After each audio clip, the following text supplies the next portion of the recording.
right? Different points that fuel different aspects of what we're doing in DEGA, right? So one of them, as some of you know, when you talk with me, is that I'm extremely frustrated with the way that we have to use Web3 today. To me, it feels like we're because a lot of people say we're the internet in the 90s, and I'm like, no, we're the internet in the 80s.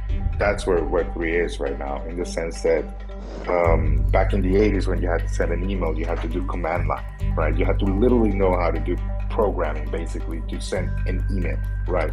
So between the day that the first email was sent and the first time that my mother sent a Gmail email, right, which was the one that she used, it was something like 30 years, right? So we kind of forget that. We say, oh, why what crypto is a failure because it hasn't reached mass adoption. Well, on that note, then email was a failure for like 30 years then until my mom actually used it. So that, which we know is not the case, right? So that's one of the sources of fuel for working on DEGA, right? Is to be able to accelerate that development. I know that there's now a few other teams also working on that. I've been wanting to do this for at least 4 years now, since almost the first time that I used the 24 word to write down my private key. Almost instantly, I wanted to do it in a different way. So yeah, now it seems that the industry is finally waking up to that. So that's one of the things, improving the adoption, the uses, the capability to use these systems. In the aspect of emerging markets, I'm from Honduras myself, one of the poorest, most corrupt countries in this region of the world. I've been under the umbrella of the influence of the United States for since I can remember. That's how I learned English. I watched television like Cartoon Network, and that's how I learned it. So I would always see, that there was a different world, right, than the one that I was growing up with in terms of the access to things like, something as ridiculous as buying clothing was now it's kind of like better, but back in the day, buying, one Nike t-shirt would be, like this major gift that your aunts would give you or your parents would give you, right? When you would see that the Americans would just buy tons of clothes with no problem, you would see the difference in the wealth gap, right, that there was between us, such a sophisticated nation and some of the countries that we live in. So that's still there, right?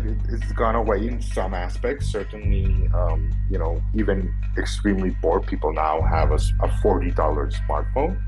So that means that there's ways that we can equalize people's lives. And to be clear, I don't mean equalize in terms of results, like in the sense that everybody's going to be the same.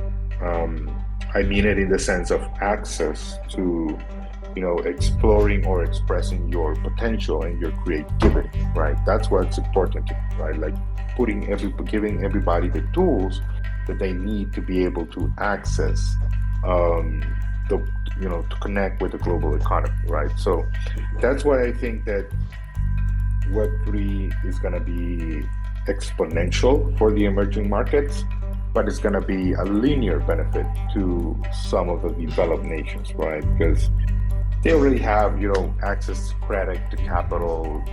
There's so many things that you can already do in the United States and Europe. Not to say that they can't improve on them, but for us in Latin America, right? For example, and I know some of you here are from Romania and other parts of the world that are in similar conditions.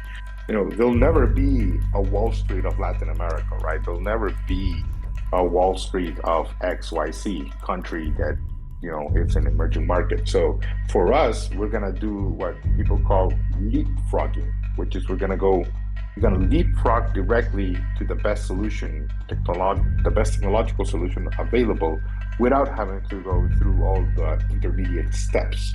An example of that is when Africa went mobile, right? Africa never had landlines. They never had the post with the landlines. We had that, so that's kind of like a perspective there. We had that in Latin America, right? We went through that phase and then we got mobile phones. So most of Africa I imagine there are some exceptions, but most of Africa went directly to mobile, right? They didn't have to go through landlines. So that's what we're going to be doing with Web3, with artificial intelligence, with mobile phones, with um, liquid reality experiences that we're going to be building in DEGA. We're just going to go straight to the best solution, and that's how people are going to get better lives, as opposed to having them go through all the steps that the countries went through in the 20th century, right?